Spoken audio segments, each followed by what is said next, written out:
দখলদার ইসরায়েলি বাহিনীর কারাগারে ফিলিস্তিনি বন্দীদের নির্যাতন নতুন কিছু নয়।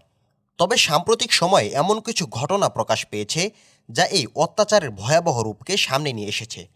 সম্প্রতি ইসরায়েলি কারাগারে রোগ ছড়িয়ে চিকিৎসার সুযোগ থেকে বঞ্চিত করে এবং জীবনের মৌলিক চাহিদাগুলো কেড়ে নিয়ে কিভাবে বন্দীদের উপর এই নির্যাতন চলছে তারই কিছু হৃদয় বিদারক বর্ণনা উঠে এসেছে ফিলিস্তিনি বন্দীদের কণ্ঠ থেকে। মার্চ 2024-এ আটক হওয়া এক ফিলিস্তিনি জানান তাকে গাজা শহরের শিফা হাসপাতাল থেকে ইসরায়েল গ্রেফতার করে। এরপর তাকে নিয়ে যাওয়া হয় ইসরায়েলের কুখ্যাত নেগেভ কারাগারে, আর সেখানেই তার নতুন দুঃস্বপ্নের শুরু। বন্দি ফিলিস্তিনি জানান, প্রথম দিন থেকেই আমাকে মারধর করা শুরু হয়, পাশাপাশি কুকুর দিয়ে ভীতি প্রদর্শন সহ নির্মমভাবে প্রহারের মাধ্যমে আমার পাঁজর ভেঙে দেওয়া হয়।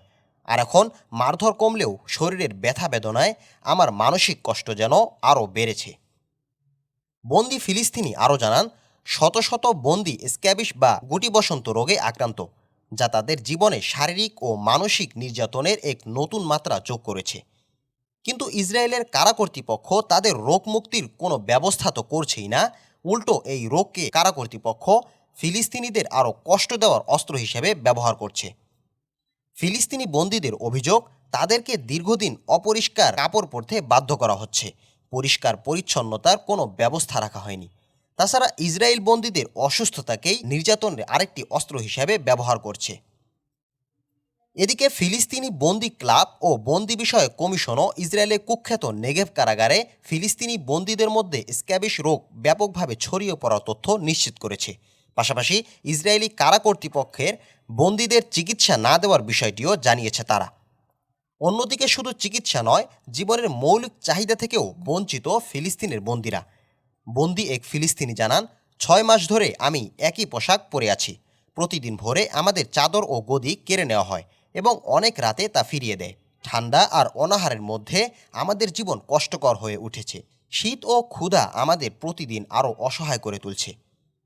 এদিকে শ্রবণ শক্তিহীন এবং ডায়াবেটিসে আক্রান্ত ফিলিস্তিনের আরেক বয়স্ক বন্দির অবস্থা আরও করুণ। সেই বন্দি বলেন, ক্ষুধা আর ঠান্ডার জন্য আমি ঘুমাতে পারি না। কারাগারে প্রতিটা মুহূর্তে আমি যেন ধীরে ধীরে মৃত্যুর দিকে এগিয়ে যাচ্ছি। আমি সত্যি আর সহ্য করতে পারছি না। উল্লেখ্য, শারীরিক কষ্টের পাশাপাশি মানসিক চাপ ও অবহেলা ফিলিস্তিনি বন্দীদের আরও অসহায় অবস্থায় ফেলে দিয়েছে। ফিলিস্তিনের বন্দি ক্লাব জানিয়েছে, কারাগারে শুধু শারীরিক নির্যাতনই নয়, বরং মানসিক নির্যাতনও করা হয়। আর এখন এই নির্যাতনের নতুন পদ্ধতি হিসেবে যোগ হয়েছে গুটি বসন্ত রোগের চিকিৎসা না দেওয়া।